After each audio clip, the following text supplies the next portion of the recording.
pada saat usia itu memang bisa dibilang cinta monyet ya Oh Mas ya. ya. Cuma ya entah kenapa semua mengalir begitu ya.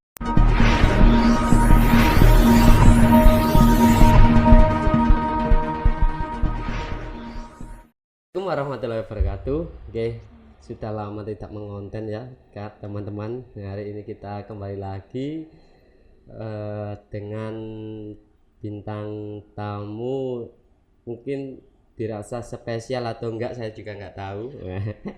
Ya, ini di depan saya ini ada seorang alumnus ya. Dia itu alumni tahun 2015, 2016 ya, 2016 16 sampai 17 itu saya lupa. Nanti kalau kalian kepo bisa tanya langsung pada orangnya, kontak personal di bawah ini. Oke, bisa diperkenalkan dirinya untuk Mbak Ani, biodatanya secara detail kalau bisa. Assalamualaikum warahmatullahi wabarakatuh. Perkenalkan, nama saya Ani Fitri Aziza. Saya alumni tahun 2017 dan saat ini sedang menyambung pendidikan di STKIP PGRI Jombang. Oh, STKIP PGRI Jombang. STKIP itu sebelah mana Mbak Ani? Jombang Kota Mas. Oh, Jombang Kota ya. Oke. Mbak Ani ini ambil prodi atau jurusan apa di STKIP? Prodi Pendidikan Bahasa Indonesia. Oh, Pendidikan Bahasa Indonesia ya. Berarti cenderung ke apa? Pendidikan atau? Pendidikan. Setahu saya di Bahasa Indonesia itu ada sastranya ya Pak ini ya? Iya, ada. Ya. Sastra itu biasanya cenderung ke menulis atau menghasilkan suatu karya ya. Nah, saya mau tanya ya Mbak Ani. Mbak Ani kuliah di STKIP Bahasa Indonesia. Sudah ada pengalaman apa yang bisa Anda ceritakan Mbak Ani? Pengalaman, kalau ditanya pengalaman memang ada mengenai tulis menulis ya. Ya, terus menulis gitu.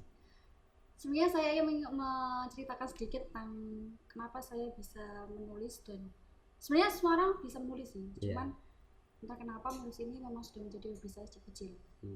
Jadi sejak kecil waktu MI dulu memang saya suka menulis buku harian, dan memang teman-teman saya rata-rata memang suka menulis, dan mereka juga mempunyai buku-buku dan saya pinjam ke mereka. Menginjak SMP, SMA, saya memberanikan diri untuk mempublish tulisan saya dan mengikuti di berbagai perlombaan. Dan alhamdulillah waktu SMA juga pernah mendapat juara satu lomba esai, ya masih dalam lingkup sadar umum. Terus tulisan saya juga termasuk di buku antologi bersama sebanyak 2 kali, dan kita juga planning untuk menulis seangkatan pada waktu itu, dan akhirnya alhamdulillah rilis pada bulan apa kemarin, Desember. Oh iya. Bisa ya, ini teman-teman di sini ada banyak sekali kumpulan buku-buku karya dari Mbak Ani.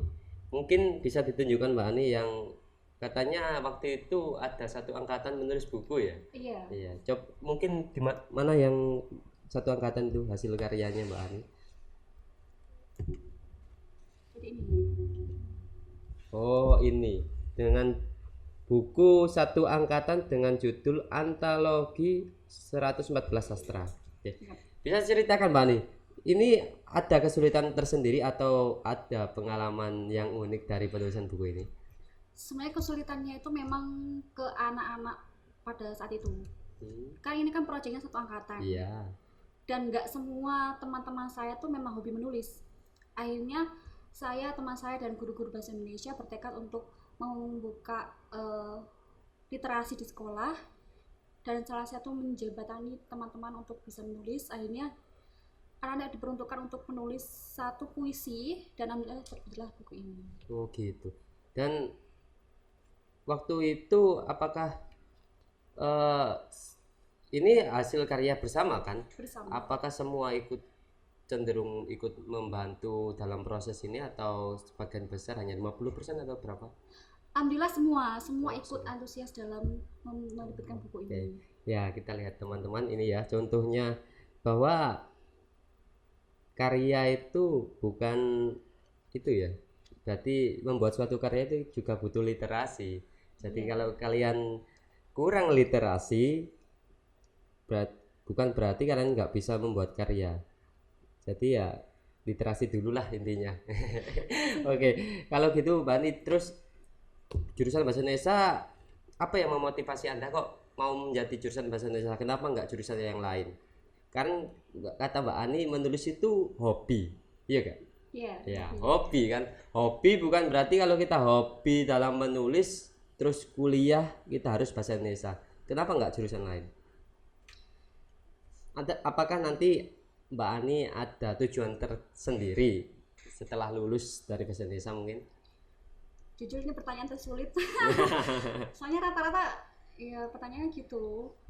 Kenapa? Ditanya kenapa ya emang pertama memang sudah jalannya ke Indonesia, ke bahasa Indonesia. Kedua memang ya saya ada passion di situ. Oh gitu. Termasuk saya menulis, saya ingin mengembangkan keterampilan menulis saya lebih lagi. Makanya ada mata kuliah menulis sastra di mana kita semua prodi bahasa Indonesia mengharuskan untuk menulis, untuk menghasilkan sebuah buku. Gitu. Iya. Iya. Ngomong-ngomong soal sastra ini. Nah, ada lagi kan soal sastra. Mbak Ani waktu itu kalau nggak salah ada project juga satu angkatan waktu kuliah kan, ada project kalau saya dengar-dengar itu membuat karya, ada yang membuat novel, ada yang membuat cerpen, ada juga yang membuat puisi. Nah waktu itu Mbak Ani projectnya membuat apa? Saya membuat puisi. Membuat puisi dengan judul? Dengan judul Gulat Merah Renjana. Apakah ada bukunya lagi? Bisa tunjukkan? Ada. Ada ya, kita lihat ini ya ini bukunya. Masih belum terbit sih karena masih cetak biasa. Oh cetak biasa. Tapi waktu itu kalau nggak salah ada cerita Mbak Ani itu pusing ya waktu membuat tulisannya karena hanya satu tema gitu. Sebenarnya kalau pusing atau enggaknya tuh setiap penulis memiliki tingkat kesulitannya sendiri-sendiri. Ya. Dan pada saat itu saya menulis ini juga memang kadang continue, kadang juga enggak. Tapi karena memang kita harus ada aturan seperti deadline, sehingga kita tidak molor untuk mengerjakannya. Sehingga ya itu buat patokan kita. Terus kalau menulis apakah ada biasanya kalau orang mencari inspirasi atau kreativitas, contoh saya sendiri kalau mencari kreativitas saya itu perlu yang namanya kopi gitu. Kalau nggak ngopi itu kreativitas saya nggak muncul. Nah kalau Mbak Ani sendiri bagaimana cara mencari kreativitas atau inspirasi untuk menulis sendiri? Jalan-jalan. Oke ya, traveling ya. Traveling. Apa yang bisa Mbak Ani dapatkan dari inspirasi jalan-jalan Timur tadi? Apakah ada cerita yang menarik? Sebenarnya untuk cerita memang banyak. Cuman saya tuh lebih suka mengamati keadaan sekitar. Tentang orang-orang di jalanan, tentang Grab. Jujur saya suka orang-orang yang Grab. Entah kenapa. Suka gitu. Berarti hobinya Mbak Ani ini bisa jadi nanti beralih ya, jadi tukang pengamat Grab. Ya enggak juga sih. Oke. Kan mengamati sekitar. Iya. Nah dari situ tadi bisa mendapatkan inspirasi ya. Terus apakah langsung Mbak Ani, oh saya dapat inspirasi, langsung menulis atau disimpan dulu?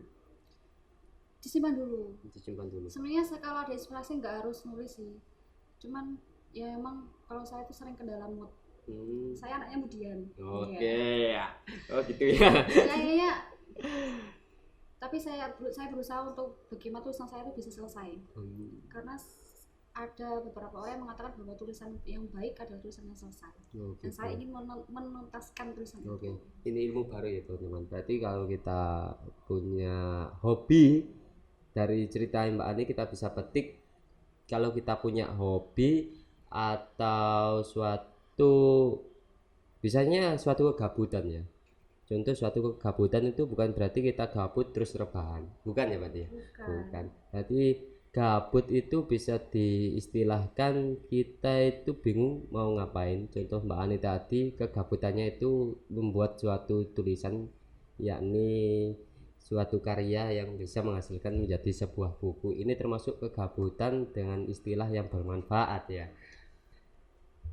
Nah itu tadi teman-teman, jadi jangan Kalau anak sekarang itu gini Pak nih, kalau saya mengamati ya, contoh anak-anak sekolah sekarang gabutnya itu kadang itu rebahan, main TikTok. Ya bukan berarti kita menyalahkan untuk main TikTok ya kan, tapi bisa dibuat untuk hal yang lebih bermanfaat lagi kan, edukasi mungkin misalnya. Iya bisa. Ya. Oke Mbak Ani, oh iya, saya untuk kisah Mbak Ani saya gini, ini Mbak Ani kan waktu sekolah SMP dulu ini bawah saya ya. Saya sedikit banyak itu tahu kisah hidup Mbak Ani, atau dulu waktu itu saya pernah, ini mungkin tidak boleh dipublish ya, tapi saya ini penasaran kepo. Waktu kisah cinta Mbak Ani, apakah dulu ada ceritanya gitu Mbak Ani? Kok gitu ya? Iya Pak, di sana saya itu dari kemarin tuh kepikiran, saya itu kepo. Waktu itu saya taunya itu Mbak Ani ya, taunya Mbak Ani itu anaknya itu pendiam. Ternyata ada kisah asmaranya juga. Itu bisa diceritakan Mbak Ani gimana? Sebenarnya kalau asmara kalau pada saat usia itu memang bisa dibilang cinta monyet ya Oh Mas. iya. Cuma jangan entah kenapa semua mengalir begitu aja. Gitu ya. Dan apakah hubungannya sampai sekarang masih baik-baik saja atau gimana Sudah ya? berakhir. Oh, sudah berakhir ya. Nah, niatnya saya kemarin tuh mau ngundang sih yang cowoknya. Jangan. Cuman saya bingung apakah nanti ada pertingkaian, semoga saja nggak ada ya, semoga mereka menjadi teman yang baik ya. Oke. Terus Mbak Ani sekarang semester berapa Mbak Ani? Semester 4. Oh, semester 4. Masuk semester 4 atau sudah lewat semester 4? Mau akan Oh, semester mau 4. semester 4. Oke. Untuk semester yang berikut atau kedepannya ya Mbak Ani, kalau mungkin setelah lulus kuliah mungkin adakah impian yang harus Anda capai? Kalau impian jelas ada. Cuman proses saat ini ya doakan ya semoga saya bisa kembali menulis proses saya menulis ini mau menulis cerita anak. Oh gitu. Oh, proyek baru ya. Iya, proyek baru. Jadi nggak melulu soal puisi, soal cerpen yang romance. Iya. Cuman saya ingin benar-benar menggeluti bagaimana dunia anak itu bisa berkembang. Makanya dari itu ya sudah planning dan semoga terrealisasikan. Oh, amin semoga. Oke. Ya, itu tadi ya kisah dari alumni kita. Oh ya, saya lupa Mbak, saya mau tanya, dari sekian banyak project Mbak Ani yang suka menulis, adakah satu karya Mbak Ani ini biasanya kan penulis itu suka ngirim ke koran atau ke majalah contohnya, adakah satu karya Anda yang sudah nembus atau masuk di koran? Sejauh ini belum, karena saya masih belum untuk mempublish tulisannya saya di koran.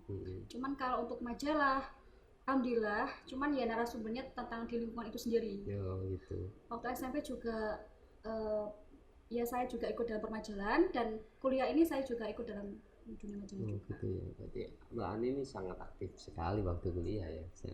Oke, semoga kita doakan project-project dan impian-impian Mbak Ani yang akan datang bisa terrealisasi, amin ya. Oke Mbak Ani, mungkin cukup sekian ya, kita jumpa. Kalau mungkin ada lain waktu kita bisa kulik-kulik lagi. Jika para penonton ini penasaran dengan kisah asmara Mbak Ani atau bagaimana pengalaman hidup Mbak Ani, bisa mungkin lain kali ya kita undang lagi. Bisa jangan ya.